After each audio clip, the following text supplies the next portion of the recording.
This podcast is part of the Neverland Network, where faith meets video games, movies, and fun. Find more shows like this at neverlandpodcast.com.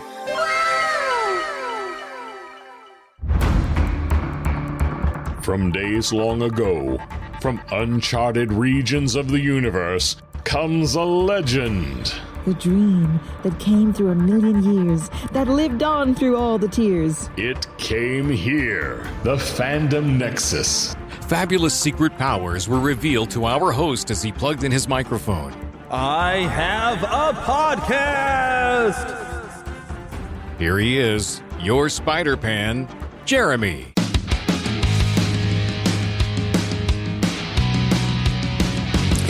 Hello and good evening, good afternoon, good morning, whatever time of day is you happen to be listening. Thank you for joining us here in the Fandom Nexus Retro Show podcast. I, of course, am your Spider-Pan, as you were just informed, and I've got some fun for you today. We're definitely doing some retro, and I'm actually connecting this to another podcast that is part of the Neverland Network of podcasts, found at neverlandpodcast.com. Watching movies with my pastor, and I've released this episode already here Wednesday of this week. We sat down and we watched No Time for Sergeants. Patreon and Red Circle exclusive members got a chance to get that early on Tuesday. But with the tie-in, that was sort of the beginning. That's the first time Andy Griffith worked with Don Knotts, although Don Knotts only has a small bit in there. But they end up working together, of course, on the Andy Griffith Show. And so this episode, I have Pastor Phillip coming with me. He's the biggest Andy Griffith fan I know. And we're going to talk about the Andy Griffith Show because if you're a Gen Xer like me, odds are, or even the millennials, when you were young, you probably watched this on syndication growing up, right? This is not new territory for us, but it probably had some sort of foundation to you, and there were definitely some good lessons to be learned from that show, and a lot of laughs to be had. So we're going to talk all about that today, as well as, of course, covering some of our basic news and things like that, and information that we normally do on the show. So we're going to have some fun together, and after you have fun here, go make sure you listen to the Watching Movies with My Pastor, and I do recommend listening through the normal Red Circle links because trying to put a video version onto YouTube, there was some copyright issues with a lot of the audio, and I've just told it to trim everything out, and I don't know what it's going to be like. I'm just letting it do what it didn't like. Everything it didn't like, I'm letting it trim it out. So the version on YouTube, or probably it's going to be in Google Podcasts, is going to be really bad. So I always recommend with the podcast. I mean, sometimes there's video versions of the podcast that's pretty good, but I always recommend just subscribing to a podcast through the audio on Red Circle because you will get what I mean for you to hear.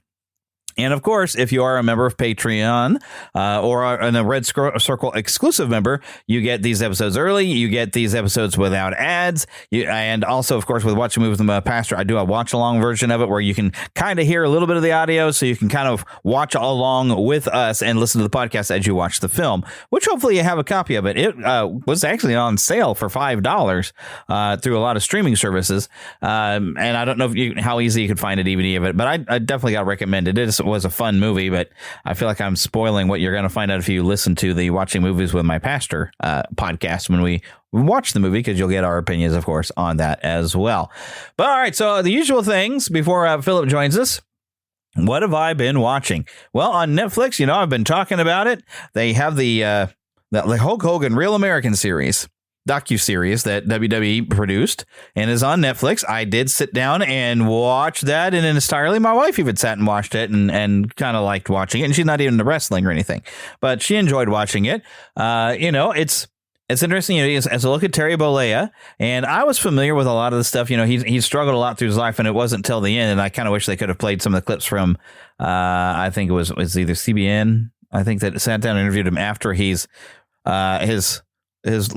wife that he had at the time got him back to church, and he got rebaptized and recommitted his life to Christ and turned it all around because he had a lot of mistakes in his personal life through a lot of years. And I know how a lot of people are out in the public. They don't forgive you for your foibles. God does, So when you've given your life to Christ, all those things are wiped away. And as a Christian, when someone's come to Christ, when they've done a lot of bad things, like Russell Brand, it's a whole other issue I'm not going to get into, but he's got mistakes in his past. But I'm like, okay, if he is not my brother in Christ and God has forgiven him and wiped those away, I shouldn't be holding that kind of thing against him. That's not my place to do it, right? I should say, okay, well, this is a new Russell Brand. He is a new creation in Christ. So this is a new person. And that goes for Hulk Hogan. Terry Bollea became a new person when I don't know that he claims he was a Christian at age 14, but his life didn't seem to reflect that until here in these last few years. So from what I'm going from the change in his life in his later years, that, he is now my brother in Christ, and I'm going from that. So that's the way I can view things as a Christian. Like, if there's stuff people did before they were a Christian, they come out and say, my life is new. I've given my life to Christ. I'm a whole different person. I understand that. And so I treat it like how God's going to look at it. He's going to wipe away all that past, and let's look at who they are now. And occasionally you get disappointed. You got like Kanye West, who just fell completely off the wagon. I don't know what's going on in his head. I don't know, and we wonder sometimes when they fall off the wagon, it's like, okay, did you come out this the wrong way to where you didn't really come to Christ? You just kind of went through some of the motions to look like you did, but you didn't really. And maybe you thought you did, but you didn't really. I don't know. It's hard to say with people like Kanye West of what's going on. But when they start doing it, there's something after supposed to be a Christian, and whether he gave his life and whether he was serious and meant that or not is between him and the Lord. But when they do horrible things after that, that's when you say, okay, no. Now I have a problem with you. And that is using good judgment, which we are told in the Bible to do. It's to use good judgment. And but the world, however, who tells us, don't judge me, will go through. And when you have mistakes in your past, they will always hold it against you. They will never forgive you. They will never let it go. And there's been a lot of that with Terry Bollea's life, where he's made mistakes and everybody knows it. But his mistakes really aren't worse than anybody else's. There's people who've done worse things than he has. But they'll never let those go, and they will always hold it against it and always judge him for that and hate on him for that. So, but overall, it was an entertaining look at his life, and with all the ups and the downs. And if you are a fan of 80s wrestling, I think you would enjoy it. So definitely check that out. And there goes my phone dinging at me, which I'm going to ignore that and put that over here. Okay, so what have I been playing? Well, you know what?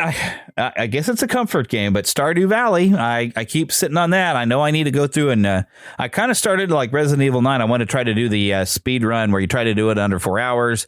You try not to, for anyone who's familiar with this, you try not to use any health items, but you also try not to use this a device that helps you craft things. And when you're playing as Grace, I guess you're still allowed to get things as Leon on his bits, because it doesn't say anything about, upgrading your guns. It just says you can't craft things. And you can't use any health items. So I'm going to attempt to do that, but that would be a stress-inducing thing and a challenge. And I have to be in the right mental capacity to do that kind of thing. And I really haven't been, because the long drawn-out wait that I have of whether or not I get my old job back has gone farther than I thought it would have. I thought I would have heard something by now, and I haven't. Even though I've spoken with some coworkers, and they really want to have me back, and they're really trying to do what they can from their point, from their location, they're doing what they can to try to get me to be able to come back. But I have an HR person that I have to work with from the new company, and they're the one that's going to make the decision. And they have other people who have applied for it, and I guess they're giving them, of course, a fair shake. There's a total of 4 of us that are within consideration from last I heard, and so I'm just. Even though I'm the guy who had the job before, I'm having to compete for it because it's a different company, and I've done everything I can, and I'm stuck waiting. And I don't want to bring the show down, but yeah, it's been rough. So let's go and talk about a little bit of news going around.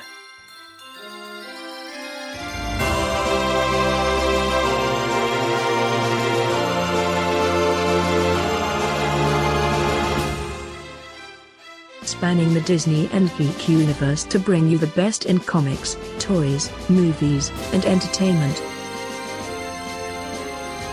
This is news from around Neverland. Okay, so this is from the New York Post. Kellogg's is going to bring back cereal box toys, and adults apparently are getting excited. What? I try to not get the expensive cereals, and I try to eat healthy somewhat healthy cereals. I don't know. Is cereal really healthy? But I try to get the Malto-Meal ones. But you know what? They've got a picture of a Kellogg's Frosted Flakes, and it has a little weird looking collectible spoon here. They show on here where it's Jessie from Toy Story 5. And I guess maybe it's her face sits in front of the spoon part, and then you take it off and it's a spoon. And then inside Fruit Loops, you got some more Toy Story 5. You got collectible character cards. So, I mean, it looks like it's a connection with Toy Story 5, but I see how this makes sense. And this might be just promotion for Toy Story 5, but I have an idea that this might be a good way to promote what's kind of going on with, like the storyline. We know Toy Story 5 is trying to look like, hey, we're getting all these electronic devices and we would like physical toys. If there's something about that. And so like, hey, let's do something else that's kind of a retro. And like, can we work with a cereal manufacturer to put toys in it? So you know what? If you want to encourage to have a toys in a cereal box, buy these for your kids or for yourself. If you happen to be me and I don't have any kids, I have cats. And if they had cat food with a toy inside that the cat would enjoy to play with a toy, I would probably buy it. Just like, here, kitties, fight over it. There's 3 of them, so. But, that's pretty wild. So I think we can encourage them to keep this going. I think adults think that's a fun idea. Kids would probably enjoy it. The only thing is you probably have to buy a box of cereal for every kid you have, so everybody gets one. You work the rule is like whoever's bullet falls into. Of course, they're in the later years of doing this because I used to collect like cereal stuff. Like for Star Wars, with the prequels were coming out, they had lightsaber spoons, and they was outside, if I remember correctly, the bag in its own little baggie, kind of underneath. So it was a different sort of thing. But speaking of Star Wars, so Hasbro is releasing a movie accurate Baby Yoda animatronic later this year for $599.99. Yes, a $600 Baby Yoda. This according to People magazine. And Hasbro is saying we talk about dream products a lot in the toy business. What is the product that would be a dream to develop, a dream for a fan to get their hands on? This creation is that. That's according to Adam Beal, who's head of Disney Action Brands at Hasbro. So this is supposed to be a tie-in. This is Ultimate Grogu. He's got 250 animations and sound combinations, a lot of different stuff going on. There's a little bit of video. Let's see if I can play. Well, no, let's not, because it looks like People. This might be just some audio from it, but it might be People Magazine doing a little bit of a full story on this. But this film is coming out this month, and I keep seeing a lot of stuff where like younger audiences really not interested. So it seems like a lot of sources are saying this might only make about $65 million. They're expecting this to bomb underneath Solo, which Solo I can see kind of bombed. I liked Solo overall. There are some problems I had with it. Mainly at least one character that was extremely annoying, and they turned the Kessel Run into something kind of lame compared to what we expected. But overall, I mean, I still enjoyed a lot of that, and I actually.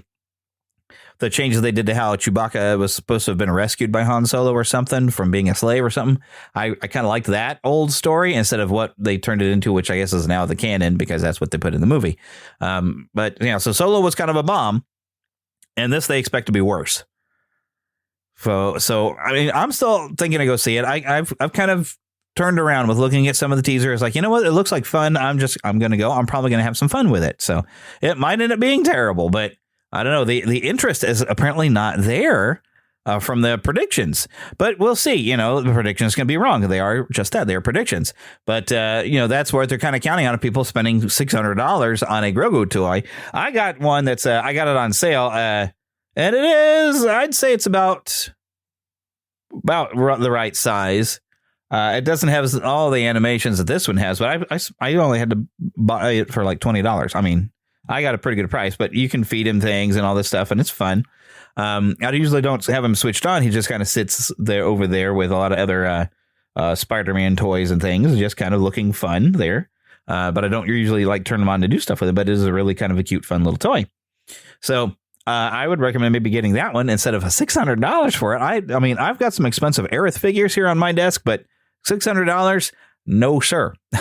Have not spent that much on what would be a toy. I've only spent something like that on like a PlayStation, a game system, which I can do a lot of things with compared to a toy like that.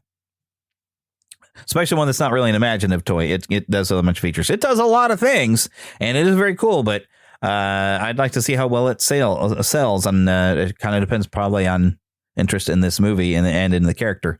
I think they've kind of pushed Grogu too much, and you really never graduate him past people calling him Baby Yoda, even though he's not Yoda.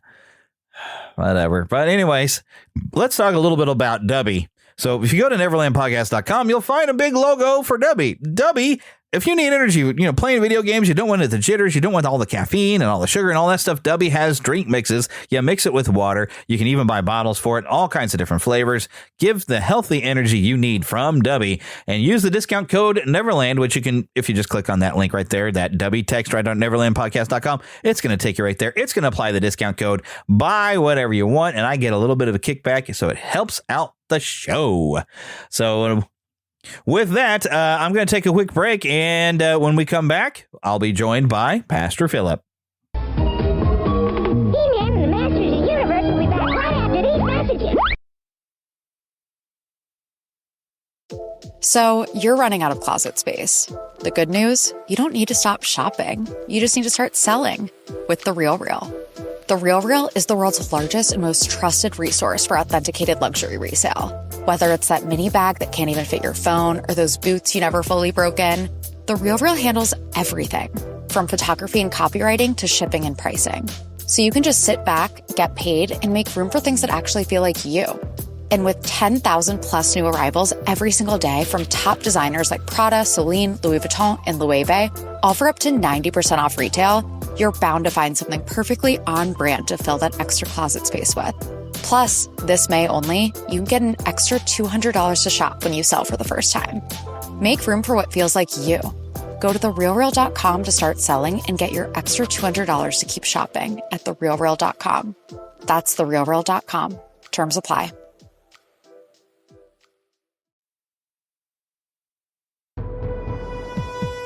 Are you a fan of Adventures in Odyssey, Lamplighter Theater, or Jonathan Park? Want to join other fans for discussions or behind-the-scenes info about these shows? Or maybe you're looking for more great audio drama to listen to with your family. Do you enjoy hearing exclusive interviews with the cast and crew of your favorite shows? Then Audio Theater Central is the podcast for you. I'm JD Sutter. Since 2010, Audio Theater Central has been exploring the family-friendly audio drama world through news, reviews, and interviews.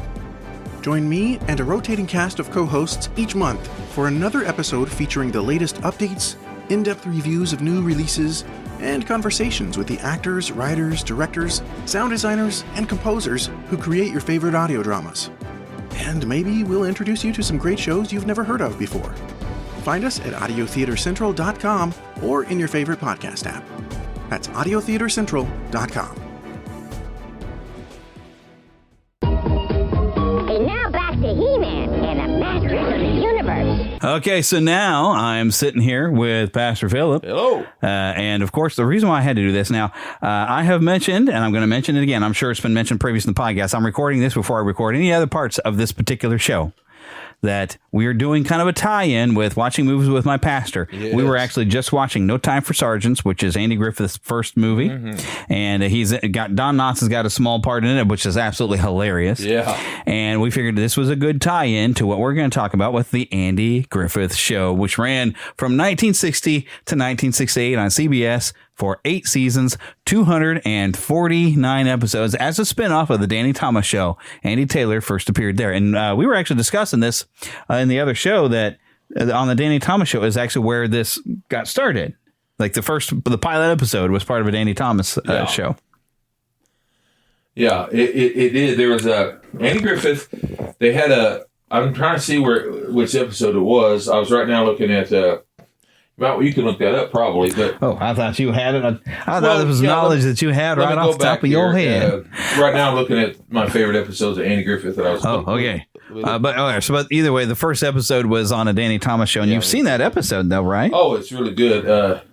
Let me look real quick here. Okay. Yeah, it's a really good episode where he goes into Mayberry, and I own that episode actually. My brother was nice to put it onto a DVD. Where Danny Thomas goes into Mayberry, I guess? Yeah, let me see what it says. Well, while he's looking that up, they filmed it primarily at the Dead Sea Loose Studios, which became part of Paramount. Yeah, it's the Danny Thomas Show, Season 7, Episode 20. And it's called Danny Meets Andy Griffith. Ah, okay. The pilot for the Andy Griffith Show, where Danny Thomas' character, Danny Williams, gets arrested by Sheriff Andy Taylor in Mayberry for running a stop sign, leading to a humorous clash. And eventually friendship, as Danny learns about the town's unique charm, and in Andy's many roles as sheriff, justice of the peace, and newspaper editor. Now, some of that, of course, changed, and you do see the actress who plays Aunt Bee, but she doesn't play Aunt Bee, and Opie is in it, but there is no Barney in that. In fact, after that episode aired, Don Knotts, who was friends with Andy, said, "Hey, I think you need a deputy." Yeah. It gave somebody for them to play off of. They play off of each other so well. Now, I know it has been pointed out since I was talking about that they filmed it at the Desilu Studios. That street, I've seen other like YouTube videos where they point out that there's an episode of the Twilight Zone. You can recognize that street, and also Star Trek. Yeah, when they go back in time, they use that same street there, which is part of the Paramount Studios now. There's a few other shows, and I'm trying to remember who. You know what? It might have been Ron Howard's brother who was in some shows. He was in Star Trek. Yeah, he was in quite a few other things where they used that town. That when they went to do the Return to Mayberry reunion movie, they had to find another town because they didn't have that anymore. So they had to basically find a town that looked similar enough, and so they did. I mean, you got to understand this was like 25 years later. Yeah. 1985. Goodness sakes. I think it was 86 at that point, but it was 25 years later when they made it. So yeah, and I bet you got a copy of that too, don't you? Oh yeah, of course you do. Even a bought copy even. Awesome. I got. Oh yeah, you know me. That's my favorite show of all time. I can watch it anytime. Yeah, I love it. First 5 seasons were in black and white. They switched to color around season 6. Now, at what point Don Knotts left? He left. He left at season 5, right after season 5. So, if you want the best seasons, in my opinion, the best seasons are the black and white. Yeah, and then. Don Knotts still showed up in about 3 or 4 episodes. Let me turn this down. About 3 or 4 episodes, Don Knotts shows up in the color. Yeah, and it's just not the same without him there. So he even showed up, and even with Gomer Pyle leaving, when Gomer left, although the Goober was still a great character. Yeah. But Gomer leaving to get his own show and everything was kind of changed things. Good. In fact, he was only on 1 episode with Gomer. But it was a good episode. Yeah, and the fun thing is finding that actor. He's like very much a Shakespearean actor, George Lindsay, and he's a great actor. He eventually changed his name to George Goober Lindsay. Yeah, because he didn't want to be associated. And then he decided, you know what? That's cool. That's cool. Everybody loves me for this one part. And so when he was on Hee Haw. He still was Goober. Yeah, he was Goober. Yeah, he used the Goober hat and everything. Yes, that Goober hat. Most people don't know this or do. I don't know. The old hats that the kids used to wear. Yeah. When you see people like that, it's even like the same kind of hat, like that Jughead. Yeah. Those used to be the hats that the little rascals would wear, and those were originally fedoras. And when the dads were done with them and they were about to throw them out or whatever, they would cut them up and they would put the little fedora rims up, and then they put pins and things on them, and then eventually people would try to.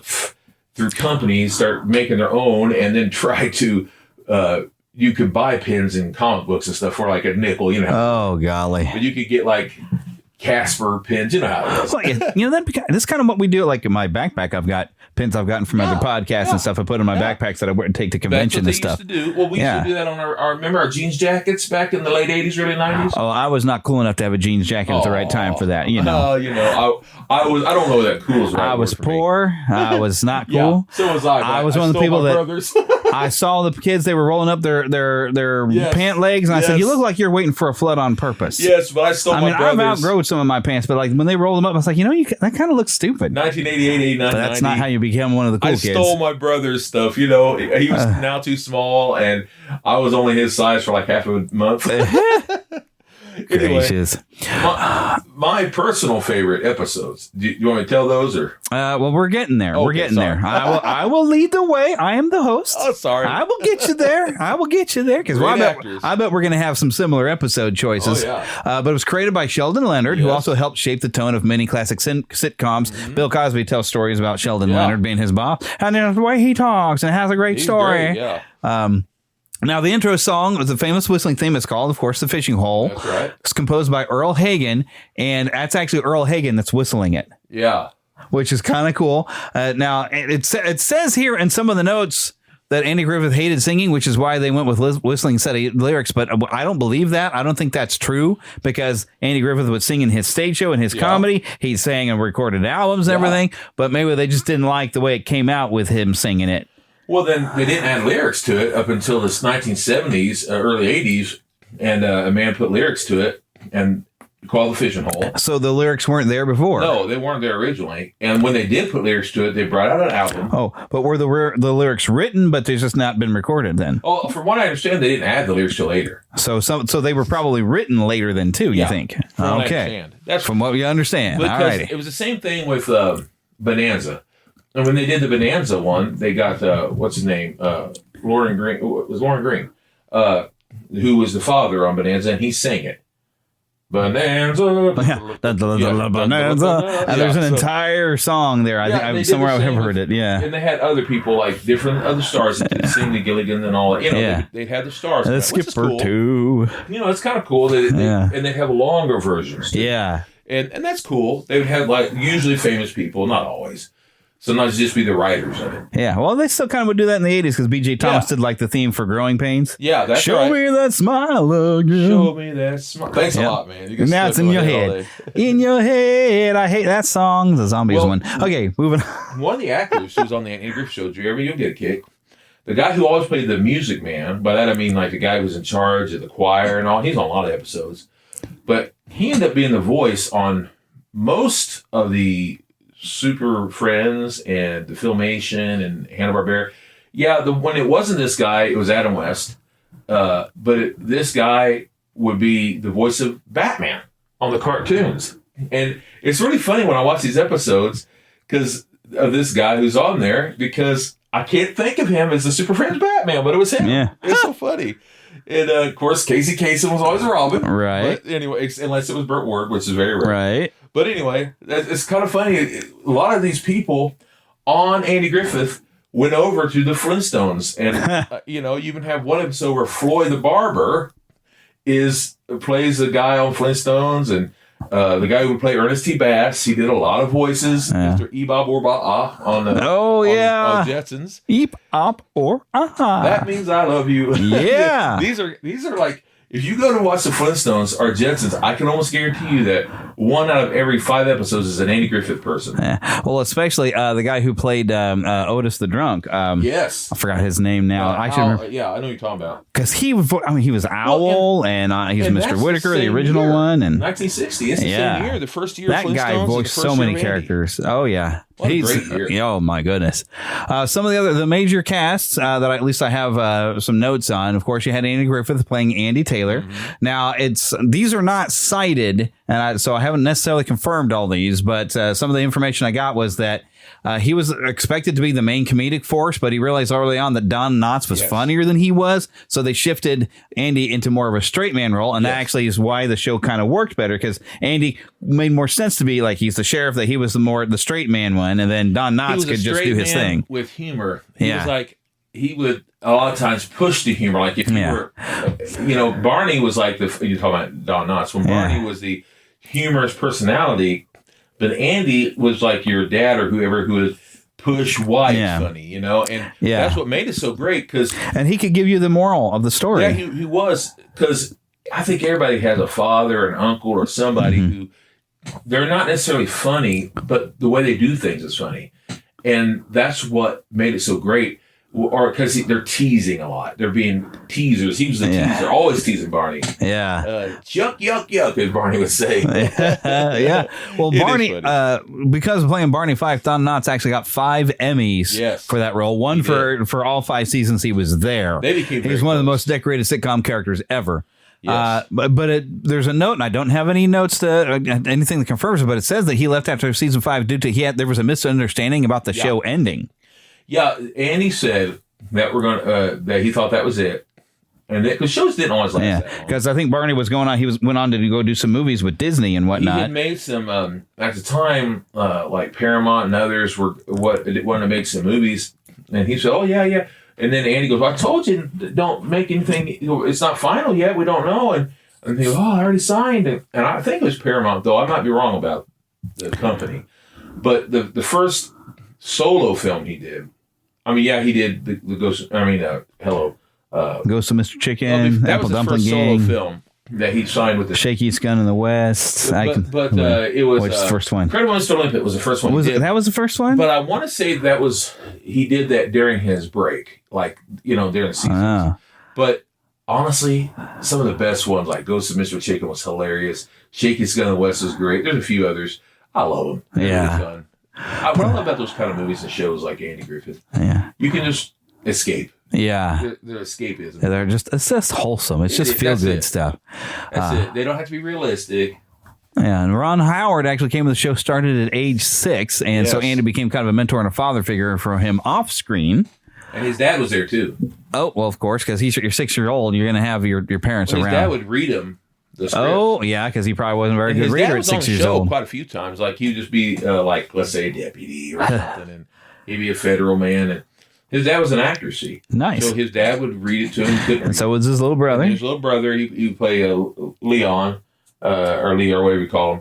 And he'd be the one eating the peanut butter sandwiches, peanut butter and jelly.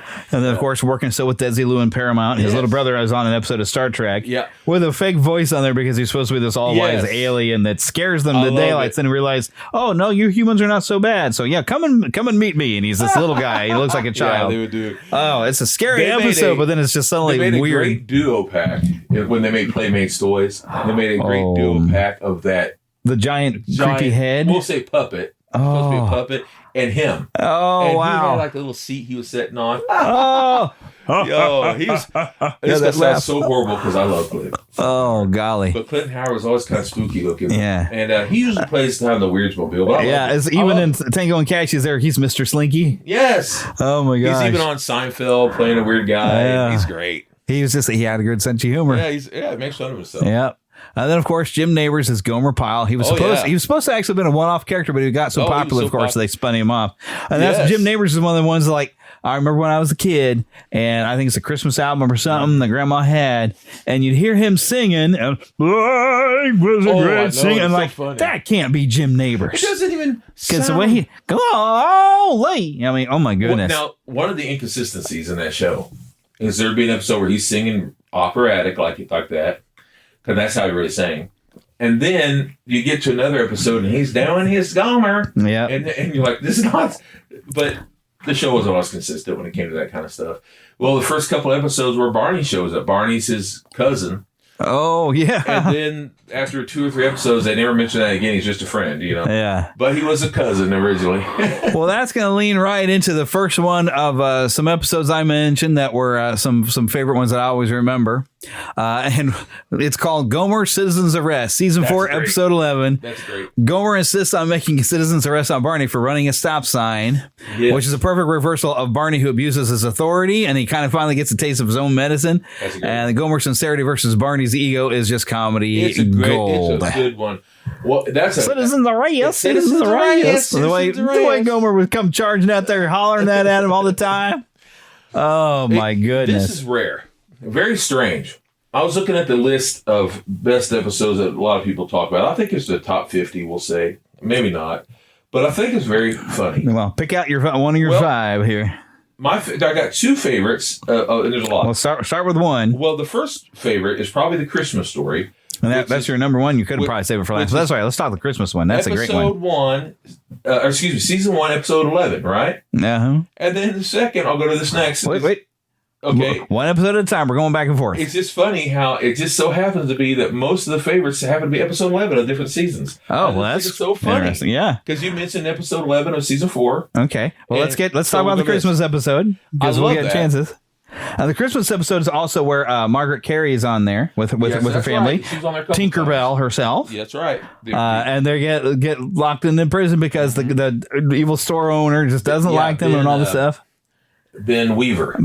Oh, come on in, Mr. Weaver. You can be part of this party too. No. By season 2 or 3. And it's where Andy sings Away in a Manger in that one. That's right.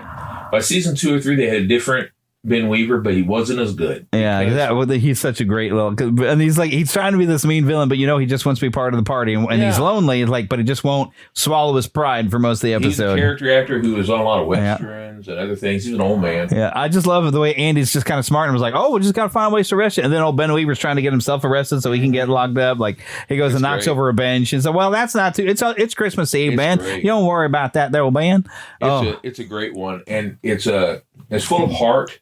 Yeah. And also, if I was given, I'd never seen it before, and I was a junior, I want to say, maybe sophomore, no, I'm pretty sure a junior in high school, and my mother and father found it on video, and they gave it to me on Christmas Eve, and it was that Christmas episode, and I watched that thing about 4 times on that Christmas Eve night, because it was so good. Yeah. It's not just Christmas Eve, it's from the heart. It's so good. Yeah. And plus, if there's any Andy Griffith girl that I like a lot, it was Ellie from the season 1. Oh my goodness, she was cute. Adorable. Oh my goodness, she was from Father's Knows Best. And she was like the daughter, wasn't she? Yeah. She was great. And I didn't like the other girls. And that's not to say that I didn't dislike them as people, but I just thought she was great, but the actress didn't want to stay on there, so she didn't. Yeah. But either way, that was a great episode. All right. Well, next on my list, and the third one on my list is probably what you're about to hit next, so we'll get to that one because it's another 11. I know you want to bring it up. But the bike discipline episode, it's called Opie and the Spoiled Kid, season 1, episode 3. This is where a wealthy farmer refuses to discipline his son who behaves badly, including he's parked his bike somewhere where he's not supposed to, and all he had to do was just move his bike. That the kids are like, and so there's a fine that has to get paid, and the kids goes like, well, my dad will go to jail before we pay him fine, all this other stuff. And I love actor. Oh, good. Oh, yes, because he's just this little rotten kid. But I love. And this clip it's like viral where Andy's talking to the daddy, and he's like basically said, well, I got a woodshed out back. Oh, and because he says like there's a lot of things we can't just, as a father, we can't be his friend and just give them anything they want. We are to guide them and teach them and everything and how to be good citizens. And it's like you've got a kid who's gonna. It's like the father doesn't believe it till his son comes in. Did you? I bet you just done told him and everything. You'll go to jail, right, Dad? It's like so your kid doesn't even care if you go to jail. I want my bike. I want my. Oh yeah, he did because he had to impound the bike because the kid would not comply with the law. I've seen that kid on other things too, but. One thing I like is they had that kid come back later on as a better kid. And I'm like, I like that. It shows that discipline does help. Yes, indeed. Sometimes you got to be taken out back in the woodshed. That's right. All right. Now, I bet I know which episode you're going to talk about next. That's right. And I have my notes up right here because it is Season 2, episode 11. Yes, sir. The pickle story. The pickle story. I love it. That's where Andy and Barney, they try to avoid hurting Aunt Bee's feelings. I've been in this position many times. They try to avoid hurting her feelings because she makes terrible homemade pickles. And her friend, what was her name? Claire? Not Claire. Maybe it's Claire. Anyway, her friend makes good pickles. Well, Aunt Bee always makes terrible pickles. But so what they did she thinks everybody just loves them so much. Yeah, and she keeps giving them out. And here's my pickles. What she ended up doing is they gave away her pickles and they bought store-bought pickles. Yeah. And they loved them so much, and then she decided that they were so good. Oh, those are good, she says. She decided she goes, I wasn't going. I didn't think you guys liked my pickles. So this year, I think I'm going to put them into the that's right. Contest. Yeah, and like the county fair or something. So oh my goodness, yes. We can't do that. That's dishonest, and it's not fair for her to beat the people who really made their own with store bought. So they have to eat them all up, and they're about sick of pickles. You can't blame them. Yeah. And so then she has to make all new pickles, and all those poor. She goes, "Oh, good news! I didn't win, but good news! I got more pickles. Yeah, they're all for you." They're like, it's a great episode. It's so good. It was on my list too, so it was like a 2-for-1 on that one. That is one of the best, definitely. The next one I've got on the list is season 2, episode 17, Barney and the Choir, where Barney insists he's just this wonderful singer in the church choir, but he's painfully off key, so they secretly turned off his microphone. And Tom Knott's physical comedy and confidence makes this very unforgettable. And the reveal is one of the funniest moments in the entire series. Yes, that's a great one. And I love the way Andy just handles Barney the entire time without trying to hurt his feelings. It's like, oh, we just think you're just great. We're going to have you stand off over here by yourself and everything. That way they can have, his microphone over there so we know exactly which one to shut off. That's just a great episode. And they had like a special concert coming up on that one. I can't remember what the deal was with that. Yeah. There's so many good ones. Oh, my goodness. I like the... here's another great one for you. The Haunted House. That's season 4, episode 2. Oh, I think again they need to go in there and they need to go in the house for something. Barney, it's almost like a precursor to the Ghost and Mr. Chicken. It is, and it's like I don't even know if it took place in October, but you could tell it's kind of a Halloween-ish one, and it's really good. Barney and Gomer try to retrieve a baseball from a supposedly haunted house to find some strange goings on inside, and it's really good. I won't say. I think it was like there's some people hiding in there that just wouldn't be bothered. But I won't say why. It's so hilarious. It's really good. I think somebody does get arrested by the end of it, though. I remember. Let's just say, to give a hint, let's just say Otis knows what's going on. Yeah. Oh my goodness, and because that even reminds me of like there's one where there's those fugitives are in town, and Andy sets a good trap for him. Barney doesn't know that Barney. He's kind of sets Barney up to be out there and in danger and stuff. Yeah. I've got a list of some other fan favorites here. Of the Man in a Hurry, which is where a stressed the businessman learns to slow down. Classic moral lesson. The Loaded Goat, where a goat eats dynamite. Mm-hmm. And I love this one, Barney's first car, where Barney buys that lemon car, and he's so proud of it, and it's a piece of junk. It's great. Well, you know who's in that? The woman who plays the grandma on the Waltons. Oh, yeah. She was also on It's Wonderful Life. Yeah. And but that's a great episode. They put sawdust or whatever in there, and at one point when they're driving the car, and he's, of course, being Barney.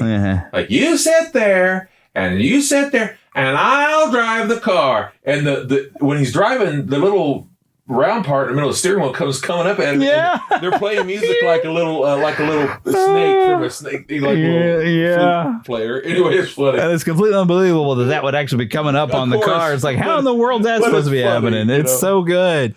So I good. Season 4, episode 1, Opie the Birdman.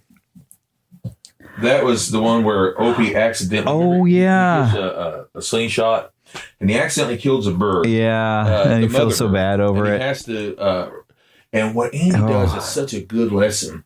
Is he opens up, he says, "You going to spank me, Pa?" And he said, "No, I'm not going to do that." And he opens up the window and he said, "You listen to those birds." He goes, "That'll be punishment enough." Because they're waiting for the mom to feed. So he can't bring the mom back. So he starts feeding and taking care of the birds, and he raises them. And by the end of it, he has to set them free. And he's, of course, afraid to set them free. And also because he loves them. Yeah. And what's interesting, really great, he sets them all free. He goes, "That's a good job." "You sure did, son." And he goes, "This nest sure does, or this cage sure does look empty, doesn't it?" He goes, "Yeah, but don't the trees look nice and full?" It's just one of those real great lessons, Which brings on to some of my talking points now. Like why that Mayberry feels more like a moral ideal versus modern TV cynicism. Like the difference between TV then and TV now, really. And I don't even watch a lot of modern TV. There's some shows I kind of want to watch, but at some point we watch because like the sitcoms were just so unrealistic. So suddenly we had like the Roseanne show and Married with Children where we had to have the cynicism, and that became funny to people. And I could never get into those. I liked the feel good. I watch TV, I want some escapism. And, growing up watching like stuff like Andy Griffith and everything. Well, I was just telling you. The idyllic little town. I was telling you earlier today, these are not the same at all, Andy Griffith. But I was watching some old shows that I used to watch when I was a little boy on Monday nights or Tuesday nights. I don't remember which. Yeah. I think it was Monday. But I used to watch this show called Kate and Allie. And their cute daughters. I used to watch, very cute daughters. And I used to watch Mr. Belvedere, shows like that. Yes. They were not classic like that, but, stuff like Webster. And the 80s still had good shows. They had good morals. Yeah. Because they would teach, like Different Strokes would still teach you, not to steal, not to talk to strangers, not to go back to stranger's apartment, not to do drugs. It would teach. Sadly, the actors didn't always listen. Right. But I remember they even had that episode about, I guess, bulimia. Yeah, because she was eating and purging and stuff, like eating disorders. I never forgot it. To this day, look, I'm 50 years old. I'm still remembering it. And it was shows like that where I remember in school when we started talking about like racism and Martin Luther King. I was like, I was in shock. I was like, because that's not the world that I thought I was living in. Because I've got a mixed cousin. And so to me, I just, okay, so she's black, she's part of my family. No. And like Different Strokes, they were just people. Same here. And I never saw that there was a problem. Although I'm sure Different Strokes dealt with some racial issues quite a bit. But when I was a kid, I didn't notice it. But I didn't realize what, people don't like people for different skin colors. Same here. Of course, we didn't know that. But just let's say a decade before, let's just say, because 1971. Yeah. We had All the Family. Oh goodness, that was. To us, when we were little kids, that was old. Yeah, it was an old show. But we didn't know that. Yeah. But I will say this, I didn't know this either. Till let's say 15 years ago. I didn't realize that Different Strokes is by the same guy who brought us All in Family. And completely different type. Yeah. But still, the main guy on there, let's say the dad, Mr. Drummond, he came from Maude. It came from that show. Yeah. And that's interesting. It's interesting that it was basically the same kind of lesson, that it doesn't matter if you're black or white or whatever race or kind of person you are. And also, there was another lesson in that. Doesn't matter if you're rich or poor. Yeah. But that's a potential other episode, so let's not dive too far. Every one of these shows is a potential future episode. But I will say this. What I like about the old shows, mostly I'm talking about Andy, what I like about the old shows is that there was good morals. Yeah. Not social morals. Andy was morals. A quiet moral center. And you know what I love just calmly and not preachy, though. He wouldn't be preachy. No. He'd reason with you. But you see, here's the other thing. He was a Christian. Yeah. And I have a book that talks about biblical values and stories that are in the Andy Griffith Show. Yeah. I haven't used it a lot because I don't want people to think I'm preaching sermons only on the Andy Griffith Show. But they're very good morals. They're very good. Yeah. And the humor, the funny thing is the humor is built on character, and that's not insult comedy. That's what I think I love the most about it. You could go to Mayberry and know everyone. Yeah. That's what I like about the small church I've always been a part of since I was 5. And even before that, when I'd go there were Barney types. There were Gomer types. Goober. That's not a mock, by the way. But there were Floyd the Barber types. Everybody's a person. Everybody loves all them characters. With all their foibles and everything that makes them who they are, you love them. Because they're like family. Yeah. That's how my church has always felt, like family. And we've always had, I tell you what, we've had some interesting characters at that church, and I'm probably one of them. I'm definitely a character. That's not an insult. I'm just weird. Oh, my goodness. My grandma was a peach. I love my grandma. She was such a peach. Aunt B friend or something. Yeah. I better make sure I'm saying peach loud enough to where everybody else saying she's a peach and not I'm saying something else. She was a real peach. She was awesome. She was just funny, and I get a lot of personality quirks from grandma. She was great. I really do. That's what I love about people in life. When you go to family reunions, some people will focus only on the negative. Well, that's the old school. No. As you get older, you realize old school is good school. Yeah, ain't no school like the old school. Exactly yep, right. yep. I mean, heck, you've already hit the final talking point I had about, that's fine. It's perfect because of the biblical values, patience, humility, discipline, and grace. And they were subtle. They were there and you learned them, but they didn't have to preach at you and stuff. They would just teach you and stuff. It's give you something you might kind of think on while you're giving a good laugh at things. One of my favorite, this is not the Andy Griffith Show. This is a potential other episode. This is the Dick Van Dyke Show. Oh, that's definitely gonna be another episode. I used to love that show. There was an episode that I had never seen till I was maybe 15 or maybe 14 or 15, because I had just gone for my first brain surgery, so I would have still been technically 14, but I stayed at home really hurting that day because going through brain surgery is rough, but going through when you're 14, I was better then because the body hadn't been through it before, but still going through some seizure issues.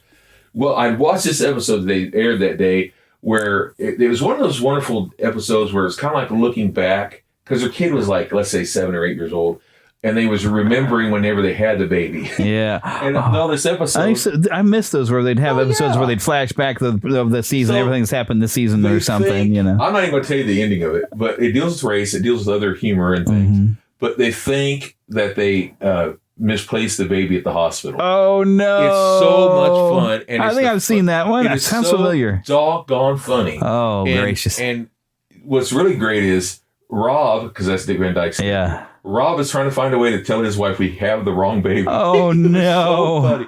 But it dealt with everything. It dealt with love. It dealt with race. It dealt with confusion. It dealt with everything. It was so funny. Yep. It was giving you a slice of real life, but just having some fun with it and giving humor. Yeah. Just a little Give you some humor so it was fun to watch. Yes, that's it. But you understood it because you could still relate to characters. Like Andy Griffith. You could probably because how I sometimes I guess I relate to Barney and the insecurity. He really was kind of pretty insecure, but he had this false vibrato that he presented. And sometimes I feel like I do that a little bit. I know Barney's though, yeah. And I wasn't pointing to you like that. I was pointing back with my thumb, but I didn't mean him. I actually have had some family members who kind of have that insecurity, but they pretend that they're arrogant. Oh, I don't know that I pretend that I'm arrogant, but I try to mask though my insecurities. I think all of us have done that. Yeah. For instance, when I was younger and I was in learning disability, I was told originally, this is embarrassing by the way, but I was told that learning disability meant that you was mentally retarded. This is what I was told. Oh, but it just means you have some difficulties, some challenges. Children who've never been in it and other kids, and for whatever reason, and I'm sure you've gone through this, people sometimes will tell you those things to make themselves feel better. Yeah. But I didn't know that because I felt so bad about myself all the time. And so I went with what they said. It's like, I must really be bad. And so then when I was listening to all that, I was like, maybe there is something wrong with me. Of course, it didn't help when I had a brain tumor at 14. I thought maybe there is something wrong. Yeah. So, I can't help it. You keep saying that my brain's going a Little Mermaid. Maybe he's right. Maybe there is something the matter with me. I just don't understand how a world of such wonderful things funny? could That's be only bad. 1 year. Talking about my brain surgery. That's only a year after Little Mermaid. Yeah. Oh my gosh. I listened to it all the time at the time. Wowzer. But either way, but the truth is, no, man. We all are imperfect. Right. Every single one of us are imperfect. That's okay. Well, except for maybe me. I'm practically perfect in every way. Me and Mary Poppins are hanging out judging the rest of you. No, I'm kidding. Obviously, I'm kidding. If you thought that was serious, then you don't know me or something. I don't know. Yeah. Oh, but no, Andy Griffith is definitely my favorite show of all time. Yeah, I think as I've gotten older, I appreciate it more when I watch episodes. I need to sit and just probably watch the whole daggum thing, but I don't watch TV. But yeah, another show that I love. I sometimes say it's my second, which is also a potential another podcast episode. The family, but it's not the same at all. Yeah. I'm in a completely different. And that's one of the ones that, like, I remember when I was a kid, I couldn't get into that show. No, it's different. I really couldn't. But I started watching that when I was 14 and 15. Started watching it. Yeah. But that's a potential other podcast episode. So I'm going to wrap this segment up and once again remind you all, hey, if you get the neverlandpodcast.com on the network, you can find Watching Movies with My Pastor, which I will also be releasing an episode where we're watching No Time for Sergeants, which is a great tie-in to this episode. So if you've enjoyed this, you want to hear more about Andy Griffith and some of the fun stuff he did, just go right over into there. That's I didn't say that very well at all. One other thing with that is a spinoff show called Mayberry RFD. RFC. Maybe you're right, but it's not as good. Yeah. But in fact, there's a character that for whatever reason they decided to write out, and that is on that show. Andy Griffith has Andy Jr. Now, not him, but Helen. They have Helen. They have Andy Jr. And Don Knotts shows up on the first episode and on a couple others. Don Knotts shows up as Barney. But for whatever reason, they decided to write that character off because when they did the Return to Mayberry movie, no Andy Jr. He's not even mentioned. What do you mean Andy Jr.? There was no Andy Jr. It's only been Opie. Yeah, so I guess it wasn't well received. Yeah. It was just an okay show. Yeah. But, what are you going to do? But what you can do. And so there will not be a podcast episode talking about that show. No. Because I didn't watch it. It didn't have an effect on me in Gen X. Get it on Prime, but I don't know that I'll spend the money. Don't really want to do it. Not going to do it. Would not be prudent at this juncture. It's all right.